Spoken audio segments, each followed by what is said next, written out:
What's up, guys? Welcome back to the Be That Guy podcast. My name is DJ Ligori, and we are on episode number 195 today. And I want to say thank you so much for tuning in to today's episode. If you are new to the show, I want to first welcome you. Thank you so much for taking the time out of your day to spend it here with us. Our goal on this podcast is very simple. I want to make content that connects with guys who are 18 plus, who feel alone, who feel like they have more in the tank, and who don't know exactly how to access that more that is in the tank. Because I have been in your shoes before, and there are a couple things that I did throughout my 20s to really help myself move forward and start to really love what I see in the mirror. And that's ultimately what we help guys do. And we do this through group accountability. And we have a program called Be That Guy, where we have a 12-week habit program where we help guys build 3 core habits of reading, exercise, and sleep, and a growth habit that is tailored to your personal or professional goals. And like I said, my goal with this is for you to build a meaningful, healthy, and direction to build or to basically live your life in, right? And to have guys around you who are going to support you in that way. And so that's what we do here on this show. And today what I want to talk about is something that is a little difficult for me to talk about because I'm still trying to wrap my head around it. I had a meeting with a mentor of mine a couple days ago, and I said, I don't think I'm that cool on social media. And my ego was kind of getting shattered in this conversation with him. And I said, I make a lot of content. I have people say like I'm doing a good job with a lot of things. And by the way, in this episode, I'm going to get fairly vulnerable with a lot of the things that I say. But I realized that I was like, I make a lot of this content, whether it's driven for parents or whether it's driven for guys. And I'm like, I don't feel like I'm perceived as this cool guy that other guys want to be like or want to emulate. And I'm like, and that's not necessarily my goal. I said, yet it'll probably help attract these young men to me in order for me to help them with finding some direction and building their confidence and their self-esteem and ultimately their career moving forward.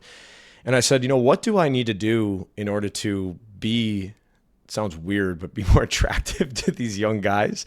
To bring them into my world and to see that, I really am just trying to help them because I know what it's like to be 18, 19, 20 years old and kind of on the surface, you'd like say, yeah, I'm good. Everything's fine. Yet internally, you're like, I don't really have any self-esteem. I have very little confidence talking to women. I really don't know if the career path I'm choosing or the things I'm doing are going to actually turn out the way I want it to. Yet I don't want to tell anybody that I feel lost because I don't want to be perceived as weak by my friends, and I don't want my parents to think that they messed up.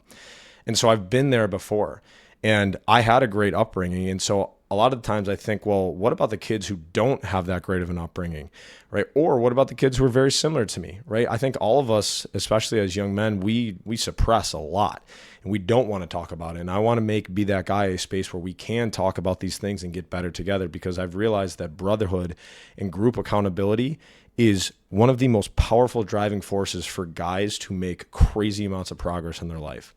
All right. As men, and I don't know if this is a male thing or maybe just a human thing in general, but we'll let ourselves down way quicker than we'll let down our teammates or our brothers. We will work our fucking asses off to make sure that we never let those guys down. And when we do, our Be That Guy program is all built around these small groups, so that when we do get in these groups and we're building an exercise habit, a reading habit, we never want to let that guy down who was also on that Zoom call with us and who was also, one of our teammates. And so I had this conversation with this mentor of mine, and he said, you need to start being more cocky in not doing it in like a super brash and annoying way. He said, but you need to talk from the result of the things that you have in your life. And he said, I want you to think about how you started this call with me this morning. And when we got on the call that morning, he said, he asked me like how I was doing. And I was like, good. Like I had just moved. You can actually see in my background right now, I'm actually doing this podcast from my room in my new apartment. And I moved to an island in downtown Tampa. And I was like, and basically he asked me how my morning was. I'm like, it's good. I went on a 6-mile run this morning. I watched the sun come up. I ran on the water. And he said, how many guys would love to be in your exact living situation, having the body that you have, having the mind that you have, having the confidence that you have, and the self-esteem? How many guys do you think would want that? And I looked right at him in the camera and I was like, I think every guy would want it. And just saying that made me feel like a douche, to be completely honest, because I've been raised that, humility is really important. And I heard once from a guy who's really smart in the social media world, he said, humility is making you poor. And it's one of the things that I really struggle with is telling people the results that I've gotten in my life. And when I say results, I'll give you an example. I've never not had a six pack. Like literally from the time I started working out in like 4th, 5th grade until now, my 30th birthday was 2 days ago. I've never not had a six pack. I've probably been anywhere from 9 to 14% body fat my whole life. I grew up in a household that prided itself on discipline and consistency and work ethic. And whenever I messed up with something, it was immediately reinforced and my behavior immediately changed. And that's how I've lived my whole life. And so I say that letting you know that like it's not me saying I'm so great, I've always had low body fat percentage, I've always had a six pack. It's just the damn truth. And I'm not going to apologize for that because I worked my ass off my whole life and I continue to work my ass off on a daily basis to look a certain way because I think that's important to me. I believe that as a man, I must have a strong body to protect and provide for not only my friends, yet also my future wife, my future girlfriend, and my future wife. And so I live in in Tampa, Florida, in this beautiful area. I got palm trees outside of my window right now. And I'm literally looking at palm trees behind me. I have water about 50 feet to the left of me. And after this podcast, I'm going to go on a 6-mile run down the Riverwalk and have an absolute blast, go in complete silence because I like to kind of let my thoughts go. And then I'm going to come home and I'm going to hang out. I'm going to have some dinner and I'm going to sit out on my balcony and watch the sunset. Now, I'm 30 years old. And I moved to Tampa when I was 27 years old. Now, throughout my 20s, I built a 6-figure coaching business. And at the age of 25, I led emotional intelligence training courses for top place to work companies. I did that because every single day, while I had a full-time marketing and graphic design job, I would go to work from 8 to 5. Keep in mind, I woke up at 5 a.m., I went to the gym from 5:30 to 6:30, ate breakfast, then I went to work from 8 to 5. When I came home, I then ate dinner from 5:30 to 6:30, and from 7 to 9:30 every single night, I worked on building a coaching business. And then on the weekends, now you might think, all right, 2.5 hours, right, Monday through Friday, that's not a ton of time yet. It gave me about 10 hours a week or so of me actually trying to build a coaching business, understanding what are the pain points of businesses today. Why is emotional intelligence so important? Why would anybody even believe me, a 25-year-old guy, when I actually started building this, that I actually know what I'm talking about and I actually know what to do here? And so I did all of this throughout my 20s. And slowly we started to accumulate large clients. And I remember at a time in my 20s when I was working every single day on the weekend, when my buddies would bust my chops about, oh, DJ's probably at his computer again, or DJ's probably reading a book on a Friday night. Those were the decisions I made. And the results that I got was I got to build a 6-figure coaching business at the age of 25 that allowed me to work when I wanted with who I wanted. And frankly, I had more money than I really needed. And as I went throughout my 20s, I then started to work with guys on the one-on-one basis because a lot of parents were saying, hey, the things that you're teaching us about emotional intelligence, confidence, and building better habits, can you teach my son how to do this? And I said, yes. And I always prefaced it with, listen, I'm not a therapist. I'm not a counselor. I'm just a guy who really believes in discipline, work ethic, building out a plan, and then actually tracking that plan, which, by the way, these are all things that my father taught me. And that's then just what I taught these guys. And it started to work. And throughout my later 20s, especially in the last year of Be That Guy, I've realized what works when it comes to guys and what doesn't work when it comes to guys.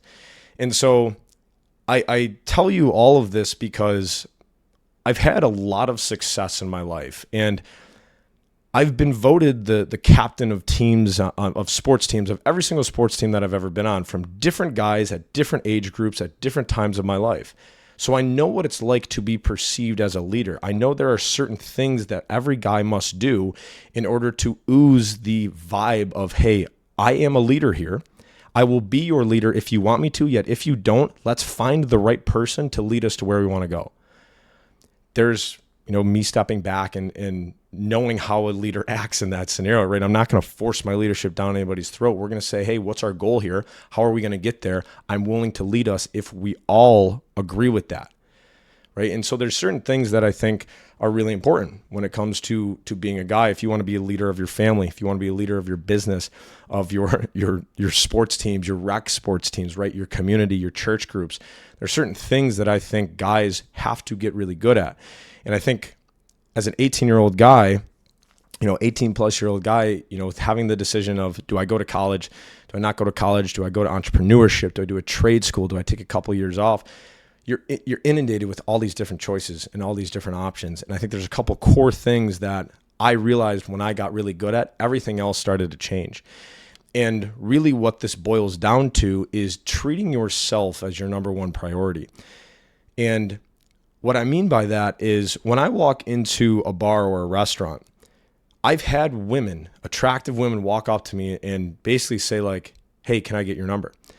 And I don't say that to sound, again, like the biggest douche of all time. And I'm literally trying to actually share with you the things that have worked really well in my life that have gotten me to a point where I do feel comfortable talking to any woman or any guy in any bar. I do feel comfortable taking my shirt off in any public setting or going for a 6-mile run without my shirt on and loving every second of it because I've worked my ass off for this body that I really enjoy.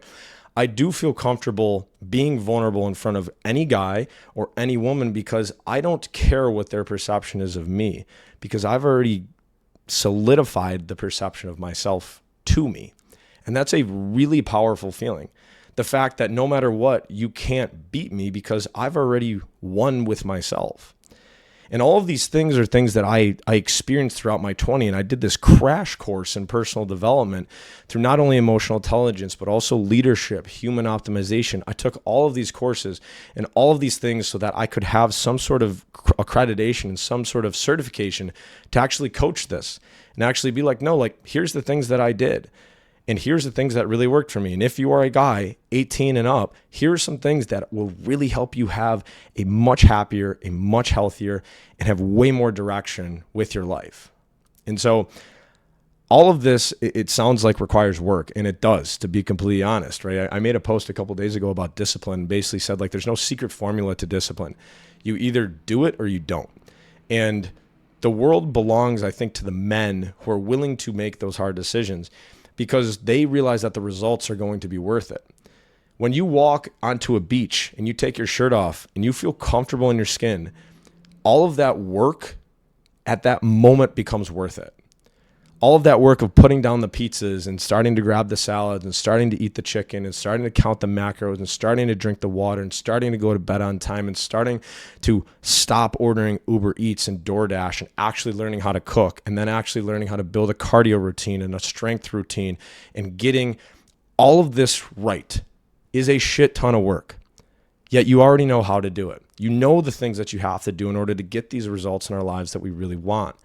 And if you want to get a career that you love, make sure your resume it looks good. Make sure you're applying for jobs on a daily basis, Make sure you're doing research on ChatGPT. Here are the things that I'm interested in. Here's the things that my degree that I got with my degree. What ideas do you think would be good for a job here?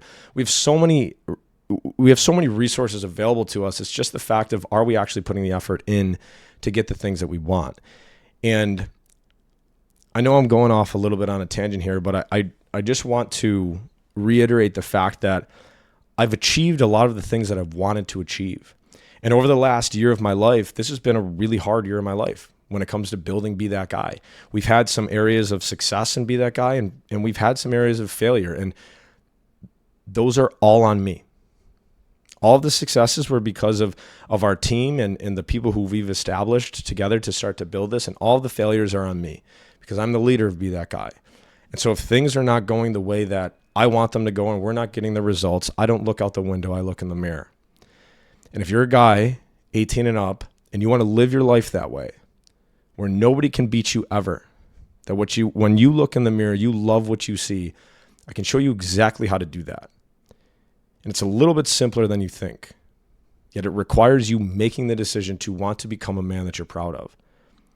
All right. And so I wanted to make this episode today because if you're a parent listening to this and you want your son to have this type of mentality, or if you're a guy and you haven't wanted to talk about this to other people, yet you're listening to this and you're like, holy shit, like this is actually what I think I really need, then I encourage you can follow me on Instagram at DJ Lagory, DJ Logory. Shoot me a message and say, hey, I listened to episode 195. I want to learn a little bit more about this. We have multiple different ways that we can all work together, that you can be a part of Be That Guy, from monthly group sessions to our flagship exclusive 12-week habit program that we work guys through. We only take about 3 guys a month in that right now, maybe like 3 to 6, depending upon the group size. Or we could do like exclusive breakthrough one-on-one sessions for specific areas around confidence, which is really driven around exercise and your mentality. So I really believe that confidence is built from physical and mental fitness. Stress reduction, which is really around your emotional intelligence and changing the stories that we tell ourselves, which I utilize a lot of the positive intelligence framework, which I use on a daily basis into that type of coaching. And then the last one, which is just essentially building better routines into your life. And this is where we incorporate a bookend, or a your wake time and your end times, right? If you think about bookends, right, on a bookshelf, right, that gives it structure, right? And then we say, hey, well, what do we want to do when we wake up? What do we want to do in the middle of our day? What do we want to do at the end of our day? And we actually build these routines into our days, and we track them, all of it, using our habit tracker, because that is the number one thing that will help you improve your confidence, is when you follow through on those commitments amongst all the distractions that life is going to throw at you. And so these are the things that I can help you do. Like, I guarantee I can help you get to a point where you love what you see in the mirror, because I have been you before. I've been you when I was 18 years old. And let me say this, I was the captain of my college football team. All right. I was the guy who 180 guys elected to be their leader, all guys who I had never met before. And then I grew with over 3 to 4 years. And at the end of those 4 years, they said, I want you to be the leader. There are certain things that I did. There are certain ways of living that I believe in that can help you achieve those things too, whether you want to be the captain of your team or whether you want to simply just be a guy who, can look in the mirror and genuinely love what you see looking back at you. I don't know if there's a lot of guys right now who can do that. And I know what it's like to be on the negative side of that, and I know what it's like to be on the positive side of that. And I can tell you this right now, 10 out of 10 times I'm choosing the positive side. All right. It makes you love life so much more. And so if you are one of those guys, shoot me a message at DJ Lagory, DJ Logory. Let me know that you listened to this episode, and we can talk about some simple little things that you can do. And if you're a parent, you can also follow me on Instagram at DJ Lagory. Shoot me a message. Say, hey, I listened to episode 195. Here's some things that I think my son would really benefit from. What do you recommend? By the way, I'm not your son's parent. If you're a parent listening to this, you are your son's parent. You're always going to be a better parent to your son. Yet I have lived in your son's shoes before. And like I said, I had incredible parents, and I still to this day have incredible parents. Yet I'm on a mission to build a coaching program and community and a brotherhood called Be That Guy, that helps guys feel less alone and helps them love what they see in the mirror. All right. So thank you guys so much for tuning in today. If you got some value out of this, just message me. You can do the at DJ Lagory. I'm not going to ask you to rate, review, and share and subscribe, because I think it's too many things to do anyways. But I really appreciate your time, and I hope I didn't sound too cocky, because I'm going to start pushing a little bit more of the results that I've gotten in my life. Yet at the same time, I'm not going to lose who I really am, because I do believe in sometimes working in the silence, right? Like I said, I go on 6-mile runs in complete silence. I do believe in the fact that, I don't need, to be completely honest, I don't need your validation to love who I am. I don't need your son's validation. I don't need you as the parent's validation. I'm really happy with what I see in the mirror, because I've worked really damn hard to build myself into a person that I'm genuinely proud of. And if you want your son to have those similar feelings and that similar mentality, then reach out. So thank you guys so much, and keep being that guy, and we'll talk to you soon.